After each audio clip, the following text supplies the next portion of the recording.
Totally Driven Radio. It's a party tonight. We got myself. We got my co-partner, my co-king of entertainment, Mr. Nick Wilkinson, and Santa Claus. Not yet. Give it another. Come on, it's July. Christmas in July with Santa Claus. That's true. I refuse to sell myself in that bastardized way. Come on. All right, nobody hired me. Dude, Christmas in July. You did some things, didn't you?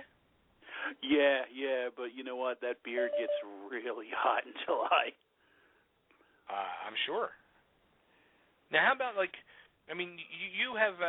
you've been making a change in your way of life, and you're working out, you're dieting. Now, how is that going to affect the whole Santa Claus persona? I mean, being that jolly fellow. I'm going to be the first, Santa that can bench press his reindeer. Obviously, you never saw the movie where Goldberg was Santa Claus. No. If it had something to do with Goldberg, I didn't pay attention to it. Yeah, I know the movie he's talking about, and I refuse to acknowledge that was even made.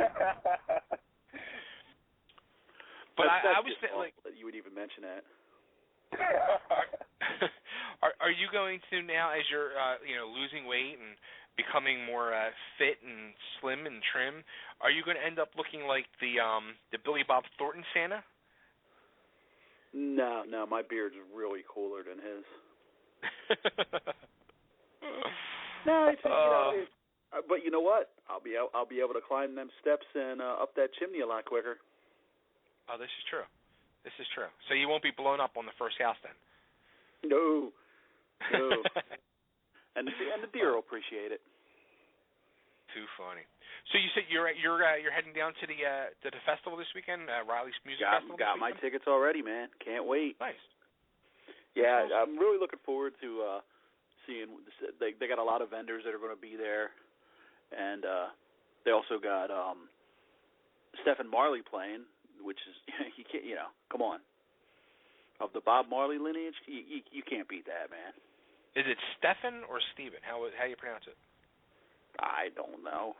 You know what, man? Stephen, everybody needs to just get on one page with that. Well, I'm asking you. To me, I look at it as Pat Roy. Yeah, Pat. Yeah, okay. Come on. So, who are you looking forward to see? You're looking forward to see Marley?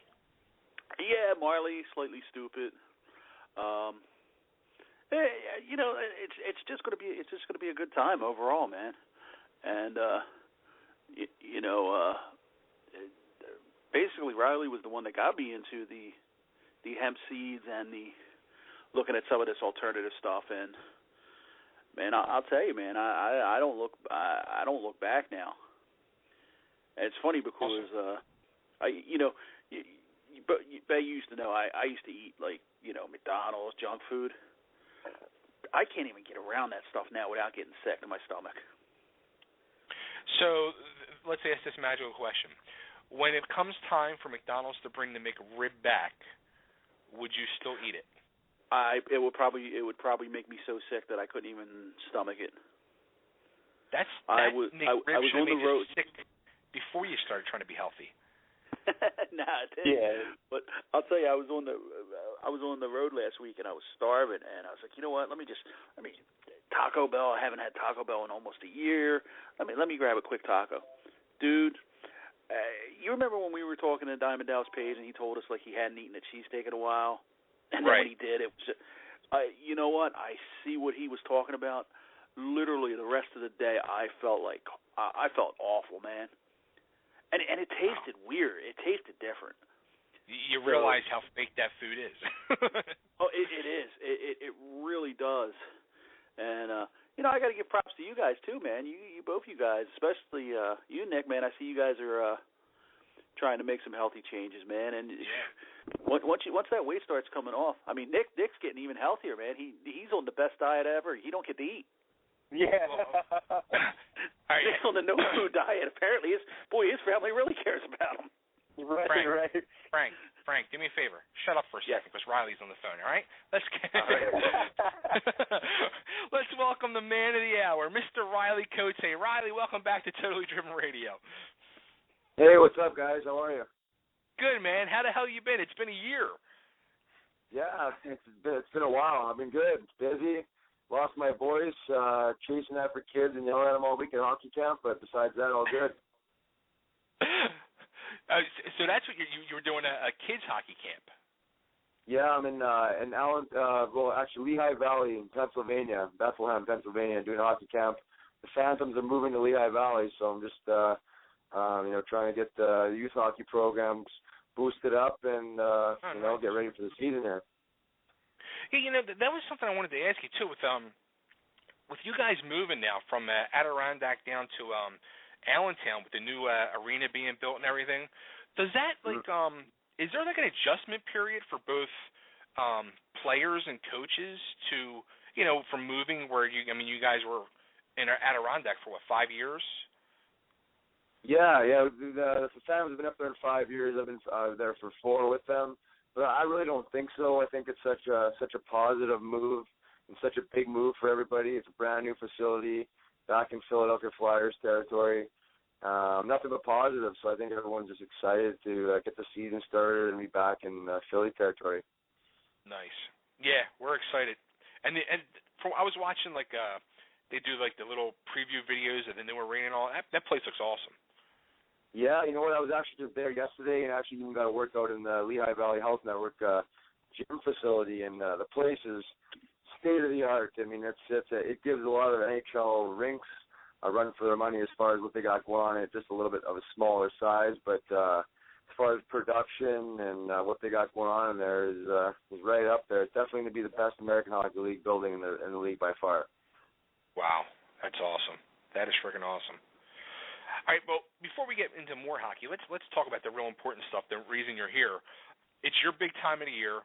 Your big festival is this Saturday down at Penn's Landing at the Festival Pier, the Hemp Music Festival. Now, we were just talking about this. Is it Stephen Marley or Stephen Marley? Stephen Marley. Stephen. All right. See, Frank, I told you, Stephen Marley. Stephen Marley, Philly's own G-Love and Special Sauce, Long Hits for Jesus, and headliner Slightly Stupid. Yeah, good lineup there. Now, do you get to pick the bands, or?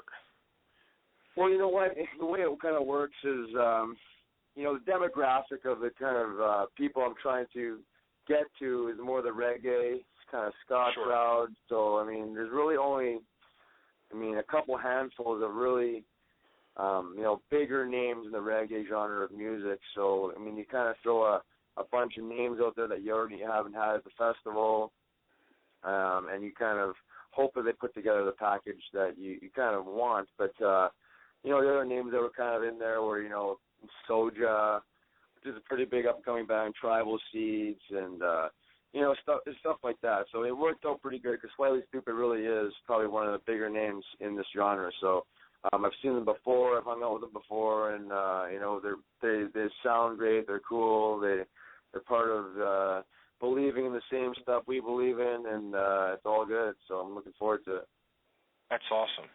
Now, how about, being the person behind the scenes of all this, that's a big chore. That's a big job. People probably don't realize how much work you probably put into, organizing and doing all the behind-the-scenes work. And then the day of show, I know, back when myself and Frank, we used to promote pro wrestling shows in the Philly area. And it was, so much work where you can't actually get to enjoy the show itself because you're running around trying to make sure everything's taken care of and do that. Do you experience those same type of things? Yeah, absolutely. Leading up to it is really chasing people around and connecting the dots and making sure everything is, as close to, in its place as possible. And then, day of is, adjustments and, again, it's kind of chasing around and just doing things all day. So, as far as, really 100% enjoying the show, I wouldn't say so, but, It's all good, and I have no complaints. I love it. I love what's going on with it, and there's times you have a few minutes of downtime where you kind of relax and absorb it all. But as far as comparing it to being just a spectator, a fan, or a show, just enjoying a show, it's not quite the same. But again, it's just all for a good cause, and it's awesome. So can't complain. Now, how about like something else I was curious about too? Like, we haven't spoken in a year. So in a year's time, and I mean, you're very passionate about the hemp movement and educating people and even probably like the government on this whole thing. Do you see, in this past year's time, we'll say, do you see the education of people growing on this finally? Yeah, you know what? In this past year, I've really, really seen a huge, huge change, and it's starting with Colorado, finally a state that's, planted and growing the hemp crop first time since 1937 is pretty amazing. But just with that alone and, the whole cannabis movement in general is getting a lot of media attention, national media attention, and people are finally waking up. People believe what they see on TV, and finally cannabis is, surfacing on television networks and radio and just mainstream media. So again, people are looking at a plant and seeing, wow, seeing this plant actually has some power and actually is very useful instead of kind of going the other way where they've been brainwashed into thinking that a plant has been so negative. So it's quite the opposite, really. And once people do realize, it's funny how they change their tune pretty damn quickly. Even politicians and even people in government, because they really don't know. They've been brainwashed too. So it's pretty amazing. You can't stop the bum rush now. You know what I mean? It's this thing is full force all around, and you expect to see even more changes in the next year or two here. And you're absolutely right, because it's probably almost at least one news story a day that you see on the news has to do with marijuana or something like that. I mean, it's positive now. It's not where it was negative always before. Yeah, we've been misled this whole time. We've been lied to and deceived, and you know what? People have lost their lives because of this. This is a serious issue, and that's why I stand behind it, because this is not just standing behind a plant and being some sort of hippie. This is way more than that. This is way deeper than that, and this is saving the human race and saving the globe here. We're talking big, big things, helping the economy, saving the earth, saving people's lives. So, right. Whether people think it affects them, the prohibition affects them or not, it does affect them. They just don't see it because they just, they don't put their head down that rabbit hole, or they don't want to. They don't want to believe it. You know what I mean? They're content and complacent with believing what they've been taught. So, once people kind of change the way they think and kind of reconnect with the natural world, they kind of see what's happening and see, wow, you know what I mean? It's like God did make a mistake. This plant was here for a reason. You know what I mean? Man made this thing illegal, not God. Everything is here for a reason. We live off the land. I mean, humans have thrived off this thing for thousands of years. And what's changed in the last, 75 years? It's just politics and money is what has happened. Right. It's just re-educating people is what it is. Yeah, I mean, I noticed myself too. Like every weekend there's a farmer's market by my house, and we go every weekend, the family, and we grab some things and all. But there's some stores in there, and I'm noticing more and more where they're selling hemp products or hemp seeds and hemp this and hemp that. And every time I see it, I'm like, Riley Cote, the message is getting out. Exactly. You know what? And and my foundation, what my belief system is way more than just hemp and cannabis alone. It's a sustainable farming practice. It's, reconnecting people with nature and what humans thrive off of. We've become so disconnected. Everything's synthetic. Everything's refined. Everything's processed. It's like, what's happened to the real world here? It's polluted. It's toxic. You know what I mean? So you got one plant that ends up being the cornerstone of health in general, in my opinion. And, it's outlawed. So we've outlawed a natural resource, and we've made every other synthetic and chemically made resource and industry totally legal and fine. And now we're sicker than ever, we're fatter than ever, and we're wondering what the hell is going on. Everyone's doing all this charity work with, from the bottom of their hearts, spending time and money and trying to find a cure for all this stuff, we're missing the obvious elephant in the room here. We're sick, Absolutely. we're poisoned. You know what I mean? It's like, come on, let's wake up here. And then that's what it's all about. So, I mean, I have to stand behind this, and I will. And even though when it's fully legal, I'm still going to stand behind it because this thing's going to be political till the day I die. You know what I mean? It's always going to be regulations around it. It's always going to be, somewhat controlled. And, eventually, the Monsantos of the world and the big dog corporations are going to be genetically modifying it. So it's always going to be a battle. You know what I mean? It's a very deep, deep subject. Now, on your website, on the Hemp Heals Foundation website, you have this thing, and I'm going to read it right here.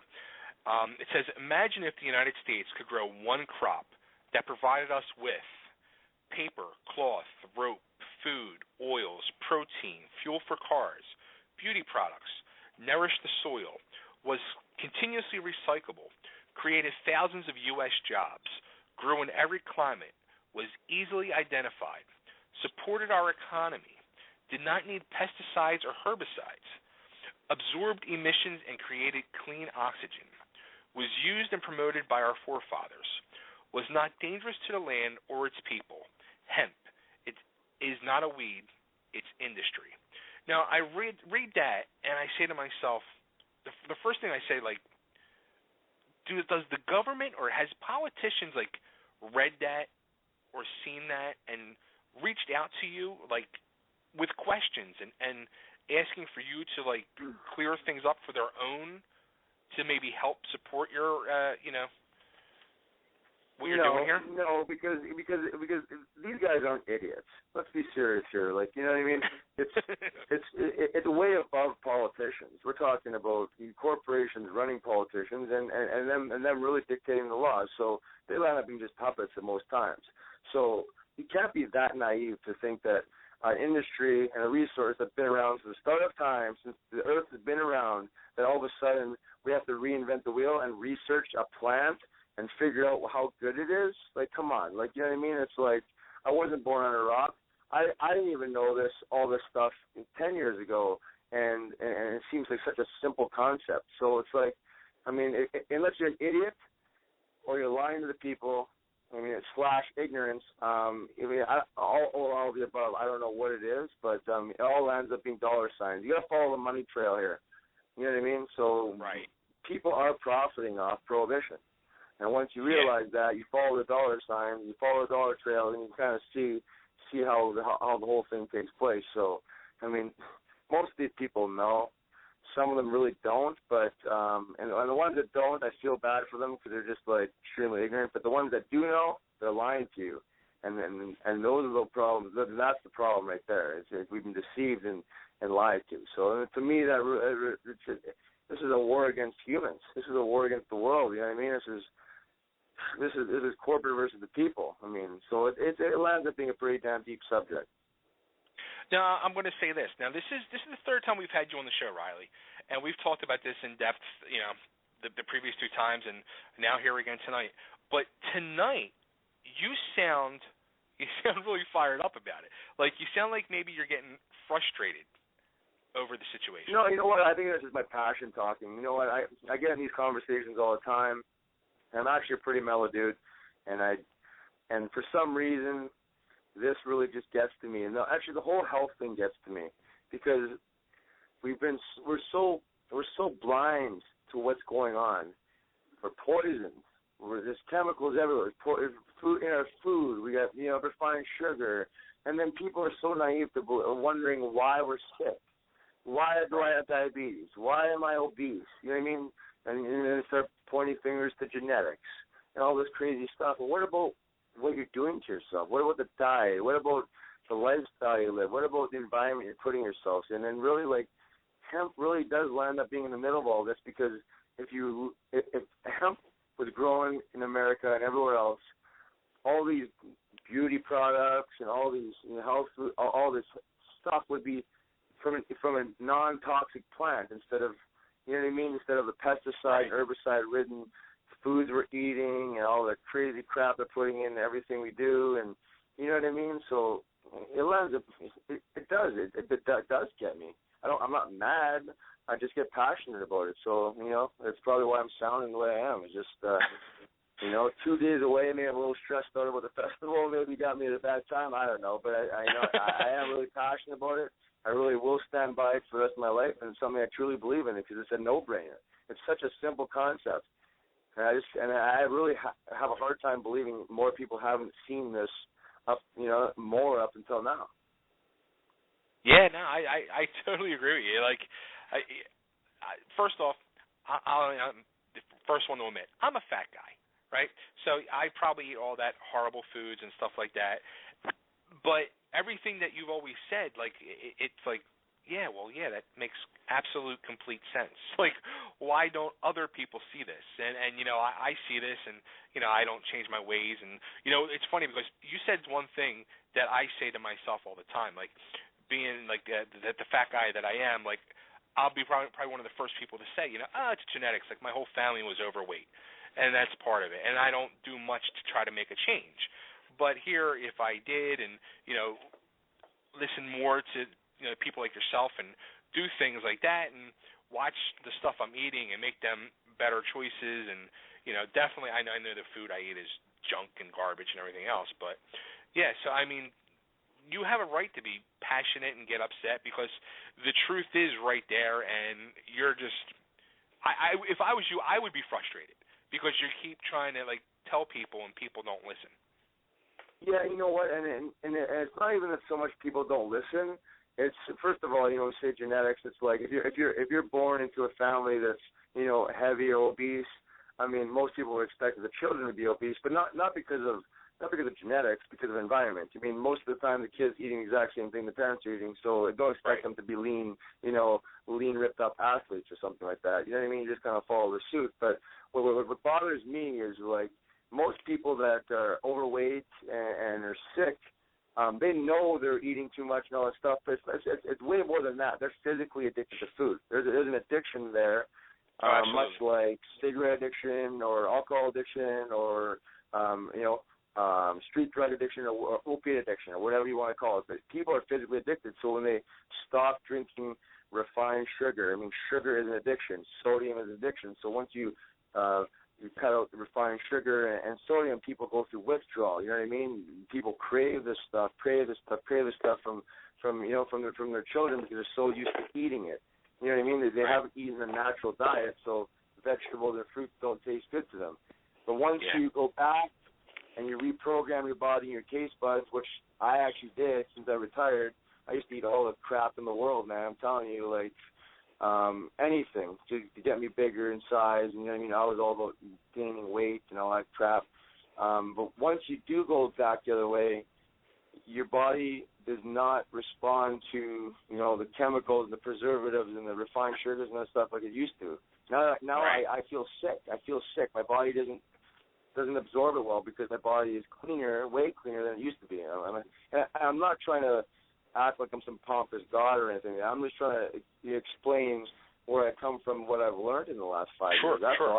I did all the wrong things in my whole life, man. I'm telling you. I did all the wrong things on and off the ice,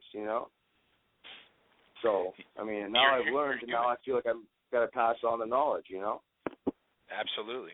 And that's what you're doing. And the big thing is this Saturday, where are you there? Like, meeting the fans and talking to people and everything else during the festival, or? Yeah, I'm roaming around all day long. So I'm kind of, we got 16 or so vendors, so I'm making sure that they got everything they need, and then stuff with people. We have a few speakers, getting them around and whatever, all that good stuff. So I'm kind of buzzing around all the time. But yeah, definitely cruising and talking to people and shaking hands and educating people if I can, sending them towards the vendors. They can kind of learn themselves that way because it's such a simple concept once you see what you can do with it, and food to the clothing to the soap and body care, and that's just a small part of it, building supplies and all that good stuff. So it really sells itself. I really don't have to say a whole lot. You know what I mean? Just go check out the vendors, really. Right. Well, I know my co-host Frank here. He wanted to say something to you too. Hey, Riley. How you doing? Hey, first off, the last time you were on the show last year, Bay knows this. I really started. I took what you said to heart, and I started getting. I just started out with the hemp seeds, and I'll tell you the health benefits I got from just them alone. I didn't even change my diet at that point. Yeah. Just at the time I was on diabetes medicine, cholesterol medicine. It's a year later. I'm eating healthy, doing everything, trying to do everything right. And it was funny you just told that story about the junk food and all. I hadn't eaten junk food in a while. I tried something last Saturday. It made me sick as a dog, and I was telling these guys that story. But the one thing I wanted to say, man, is you're 100% right on this stuff. This is a year later. I no longer take pills for the diabetes. I no longer have cholesterol medicine. So, that's great, man. Good for you. Good for you. And you're one of the few people that really do like, you see the change, you do the change, you feel the change, and it sells itself. But again, you have to put something into it to get something out of it. People want the magic pill, the magic cure. Well, what about accountability? And exactly, you have to do something. You have to change something to get results. Well, that's like I said, it started with the seeds, and just those alone, I was seeing okay, maybe let me try some other things, and it just kept piling on, and I went from not being able to walk up a flight of stairs to jogging up 7 flights of stairs a day at work on my lunch break because I don't want to sit around. But awesome. I am going to be there this weekend. And one question I seen asked on the website, I don't think, I seen a couple people ask it, what time are the vendors going to be out so that people can go out there and start enjoying them and checking out? Right at 5:30, right when it opens. They'll be all set up, ready to go. Okay, so 5:30 is when everybody should come down and. Yep, exactly. As soon as you roll in, the vendors will be ready to rock. So, education starts now, and there's going to be hemp food vendors, hemp clothing vendors, and all the above. Just education stuff, and the raffle items to the Hemp Fields Foundation. Stuff was donated to different hemp companies, and samples of whether it's hemp seeds or Dr. Bronner's soaps and stuff like that kicking around. And I really do hope that people do acknowledge and absorb this like you did, because it is a game changer once you believe in it. You know what I mean? Everyone believes in different things, and everyone thinks they're doing everything the right way, but God knows everyone can fine tune and change things to better themselves. And some people are up for it and some people aren't. Everyone's at a different place in their lives. I understand that, and different hardships and different situations, but I think the people that do are empowered and inspired, and then those are the ones that really do, seek change and really do change. And like you said, you started with one little thing, you incorporated one healthy thing, and you probably crammed out one unhealthy thing, and then you probably incorporated one more healthy thing and crammed out one more unhealthy thing. So that's what I always tell people: try and just switch up one bad thing you do in your life, health-wise or diet-wise, and put in one good thing. You know what I mean? And see how you feel. And usually after one little thing like that, it's like it sells itself. You know what I mean? Your body's just like craving nutrition. Your body's starving for nutrition, but people just feed it calories, refined sugar, flour. Right. You know what I mean? It's like all this stuff that is just calories, but no nutrition behind it. Your body's starving for nutrition. Once you give it what it needs, your body starts healing. You start losing weight. You start feeling good. You start feeling like you have energy every day. You know what I mean? It's like you can attest to that because you went through it for a full year. It's amazing. Yeah. In December I weighed 305 pounds, and right now I'm down to 246. That's amazing. I love it. And like I said, I feel like $1 million. Yeah, that's great, and I wish more people could kind of hop on your bandwagon there and just feel it. You know what I mean? Because once you feel it, you don't ever want to let it go. And it's amazing. I was a professional athlete, and I was always an athlete my whole life, and I never felt the way I do now when I play. You know what I mean? It's like I got this feeling now that I just you can't stop me. You know what I mean? It's like I feel great every day. My body fat's gone down 6% even from when I played. You know what I mean? I'm not carrying around extra weight, and I just wake up every day, and it's just like on a mission. You know what I mean? I don't nap anymore. I don't. You know what I mean? It's like I've got this sustainable energy all day long. Wow. Hey, something too. I was thinking, with you involved in everything you do with your with the Hemp Heals Foundation, and then also being now assistant coach with the Phantoms, and with both of them, you're kind of doing the same thing where you're teaching. You're teaching the knowledge of hemp and the good of hemp and the healthy part of it and the uses and everything else. And then with hockey as well, you're teaching. Did you ever think that you would become basically a teacher? Not really, no, to tell you the truth. I think I was just had my binders on when I was playing hockey and just, I was in the zone kind of deal, doing my thing, and, life changes pretty quickly, and, life runs its course in different directions for different people, and if you were to ask me 5 years ago, absolutely not. I wasn't coaching then, I wasn't, really promoting health and hemp then either. But I think as you get older, you get wiser, you have more knowledge, and you kind of figure yourself out. You find yourself, and you kind of figure out why am I here? What is my purpose? You know what I mean? Right. And for me, it wasn't to be just a meatball, hockey player. Maybe that was a stepping stone to where I am today. But that's the way I look at it. You know what I mean? Obviously, I wasn't meant to be some superstar hockey player, because if that was the case, I would have done that. You know what I mean? It was, right. I established myself, proved myself I could play in the NHL, and hang in there with some heavyweights. But that just kind of led me to where I am today, and I'm happy for that, because I'm a much healthier person, and a much better person today than I was when I played. So, you know what I mean? It's a learning curve, and everything is an experience, and it's the way it works. So you just gotta take the knowledge and pass it on, you know what I mean? So at this point today, at this point in time in your career, do you think you're happier being Riley the coach or Riley the player? You know what? I think that's a really good question. Nothing can replace playing hockey. Let's put it that way. Nothing can replace, being on a team and helping your team, sticking up for your team, and trying to win a championship. That's something you can never, ever replace. But as far as my, my mental state, physical state, where I stand, the way I deal with people, and the way I feel, I really am happier where I am today. If that makes any sense. I just feel like I was destined to be in this position, and I'm happy. You know what I mean? I'm a happy person. I got a lot of positive things going on, and it's like, nice. Some people will be like, "Well, yeah, you're not in the NHL anymore." Well, yeah, no, I'm not, but I'm still in a great organization. I still have a great job. I'm still teaching the young players and developing them coming up to the Flyers.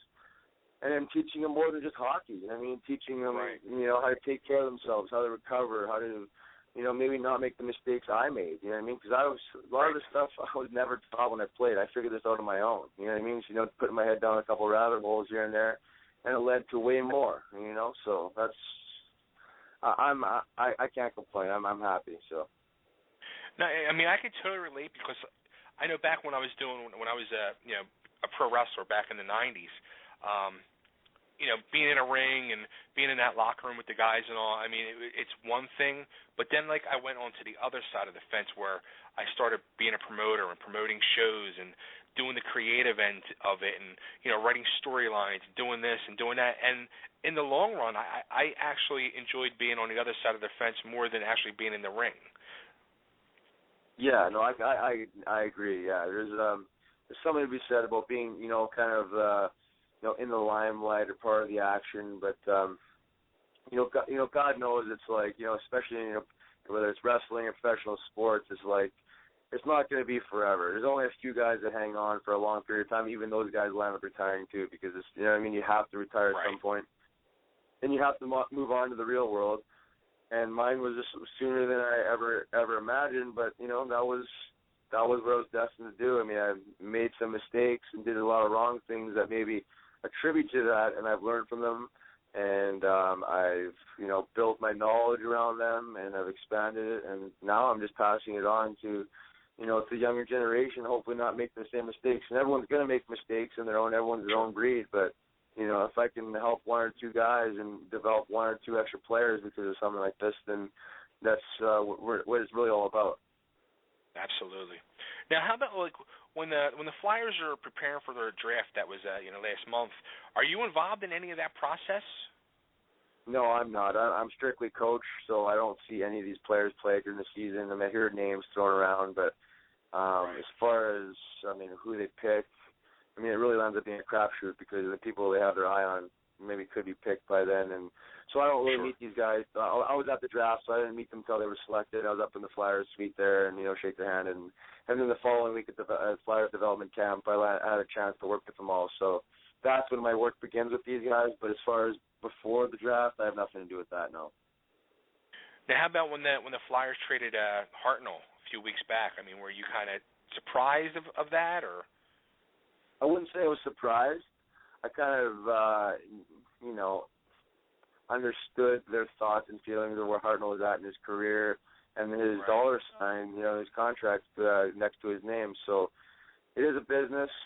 I know the Flyers need to open up some money there. So that was really strictly that. And I'm great buddies with Hartnell. I played junior hockey with him and obviously with the Flyers. And he's obviously bittersweet. He loves his Flyers organization, but he's going to move on to the Columbus Blue Jackets, who actually have a pretty good team now. You know what I mean? 5 years ago, I'd say, wow, you got sent to the bottom of the barrel here. But they're competitive. They're a playoff team, so he's happy to go there and help them out. So.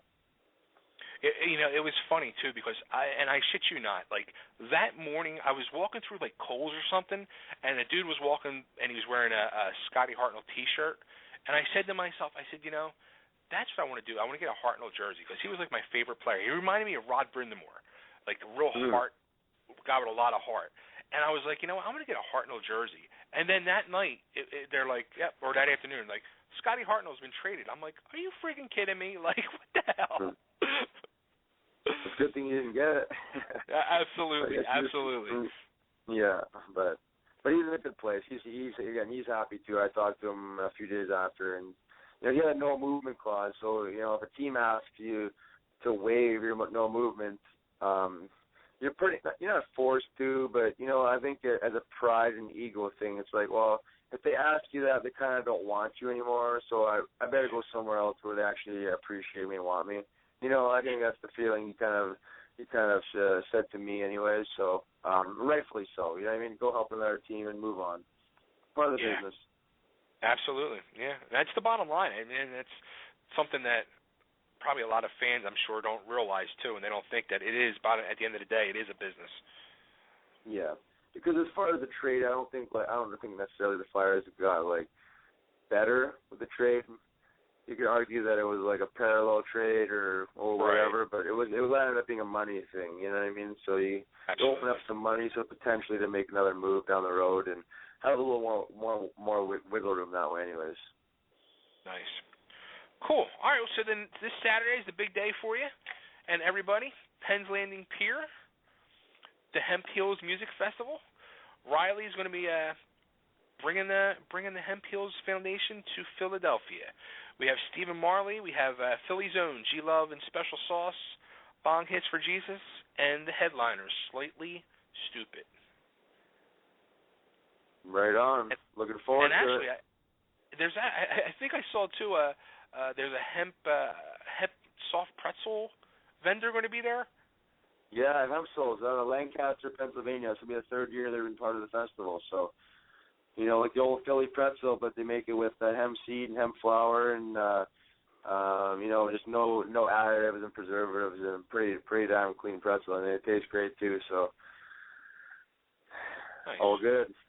See, I guess I'm gonna find a way to get that junk food back in me, but now it's gonna be hemp junk food, which is good. Yeah, exactly right.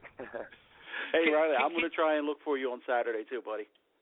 Yeah, I'll be around. I'm coming to the vendor area. I should probably land up hanging around there more often than not, but I'm pretty sure if you look for me, you'll find me. Yeah, I just want to shake your hand and thank you personally again, man. You really helped me out, and I do appreciate it. That's great. I'm happy to hear that. It makes me feel good because I feel like I'm not talking to a bunch of different walls, and when I sending my message out, it's always good to hear that people are actually inspired and empowered by it, because that's what it's all about. That's the Hemp Hills Foundation slogan: educate, inspire, empower. So when you hear that, it's good. It's good. happy. Now, how about the team? Like, do you get to do a lot of the players? Do they have an interest in this? Are you able to talk with them and like, will they listen or?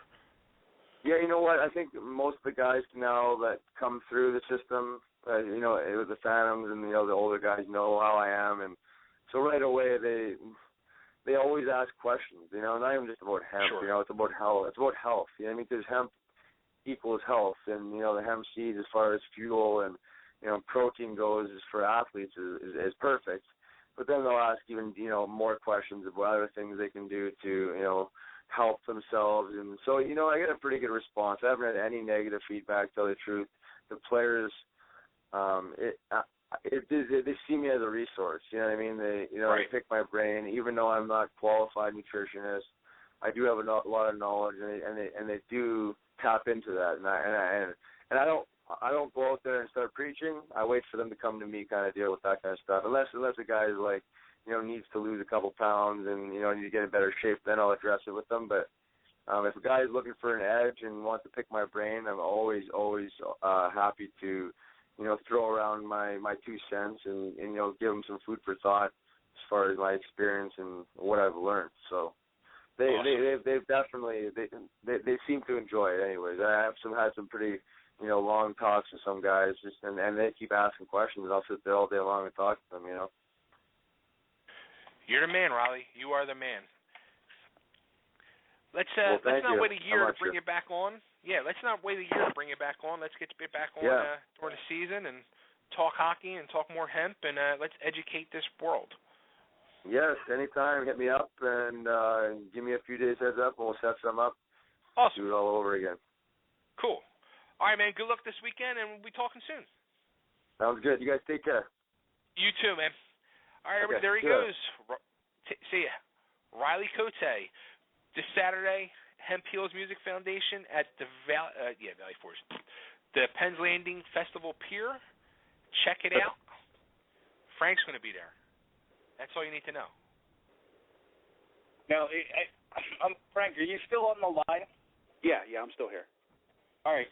Here's the question that I have for you, and I didn't want to ask it while Riley was on because me and Bay sort of have this arrangement that I won't insult the guest.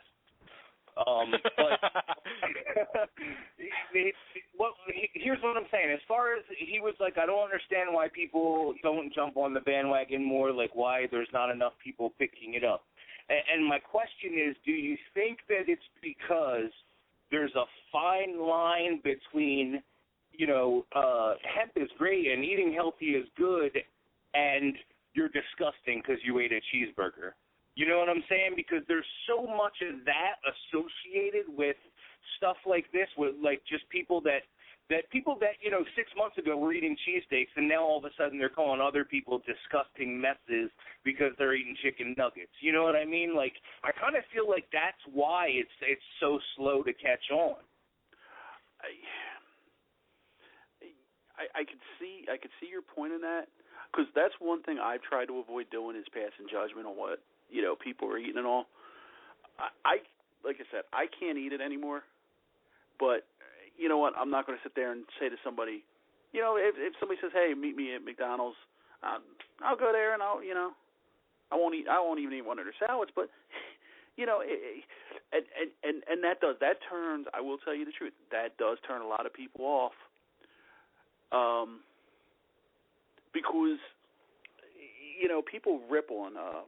Give you a great example. People rip on Planet Fitness because they say, "Oh, that's a horrible place to go," because all the people there are out of shape. But you know why the people go there is because no one is sitting there judging them and giving them a hard time about being out of shape, and that will turn people off quicker.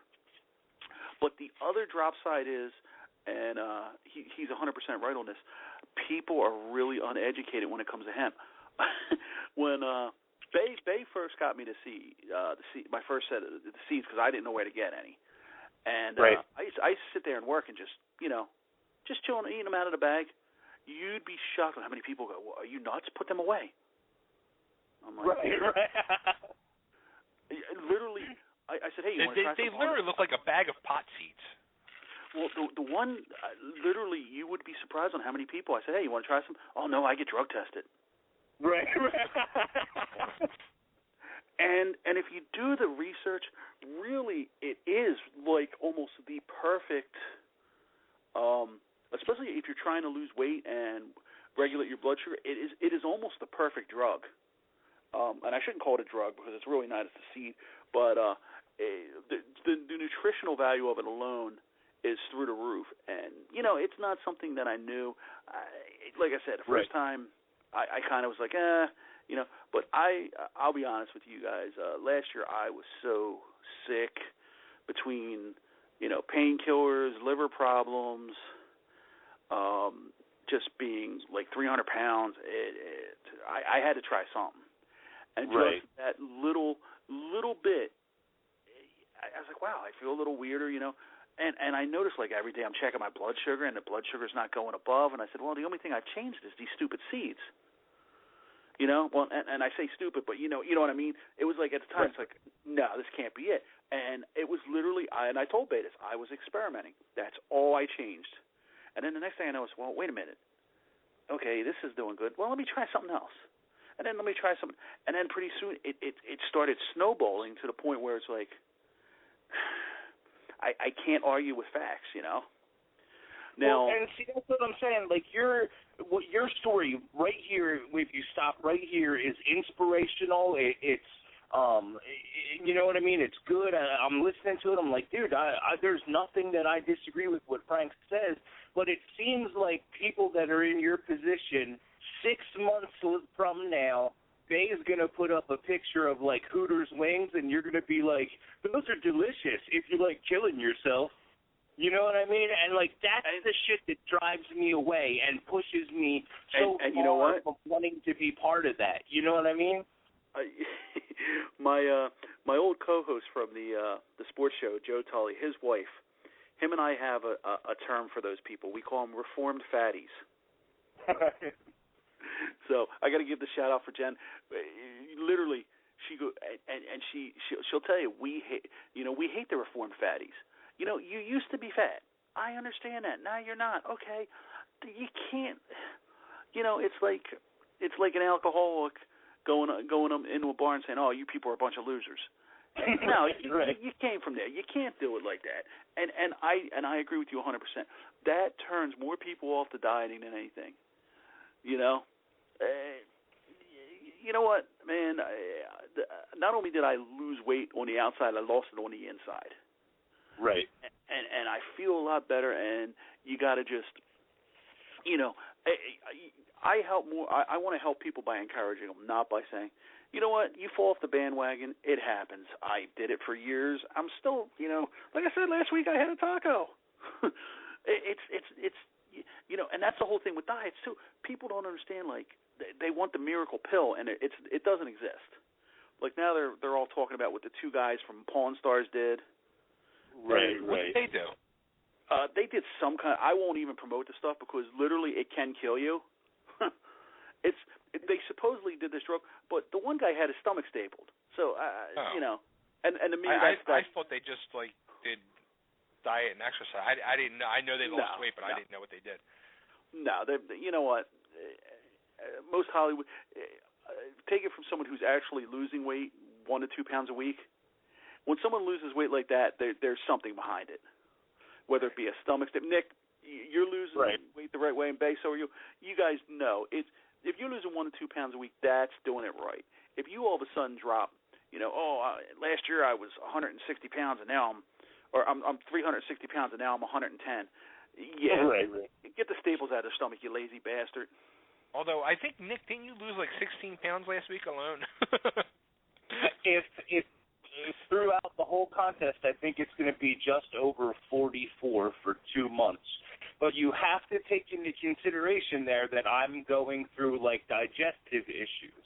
You know what I'm saying? And that will do it. Right, so that played a huge part in the amount that I've been losing in the last, especially 3 weeks. You know what I mean? But that's, what you're talking about is exactly what I was talking about. Like, you have to still have, like, something for the people, that were where you are. Like, I get so sick and tired of buying vegetables, buying turkey instead of red meat, buying this, and then still having people give me the stink eye because I have red cat milk. You know what I mean? Like, it's just, like, you lose your weight, I'll lose mine, and I won't think you're disgusting for eating, you know, stuff that looks like it has dirt all over it with the chia seeds, and you don't make fun of me for eating a McRib. You know what I'm saying? Like, hey Nick, why don't we compromise? We'll put chia seeds on the McRib. And dude, I said that there's no arguing like the health benefits of chia seeds. It's just that I saw somebody yesterday post a picture of watermelon with chia seeds on it, and it looked like it fell in the dirt.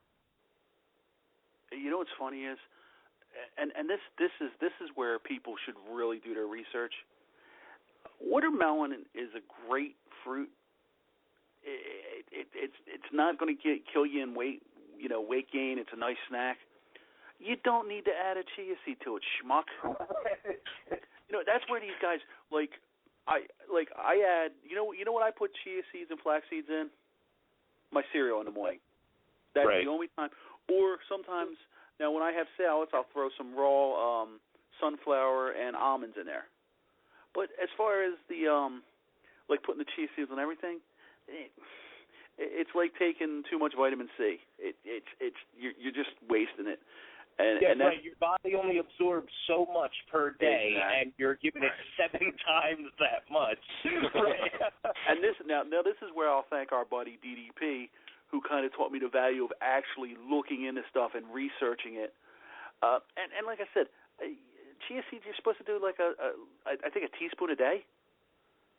So right. Throwing it on your watermelon, you're wasting it. So the chia growers are happy for you, but they're the only ones you're making happy. Right, exactly. And it's like you said, you really shouldn't judge because it's the old saying, remember where you come from. I don't know. All I'm going to say is this before we take our last commercial break. I refuse to eat anything that makes a chia pet. So on that note, I think I got grass growing in my stomach. I always worry about that. I'm sure you do. Is it the Obama one growing in that. your stomach? I'm always worried about like the little things popping out my belly button. Too funny. All right, let's take our last commercial break, and when we come back, we'll wrap up. So stay tuned.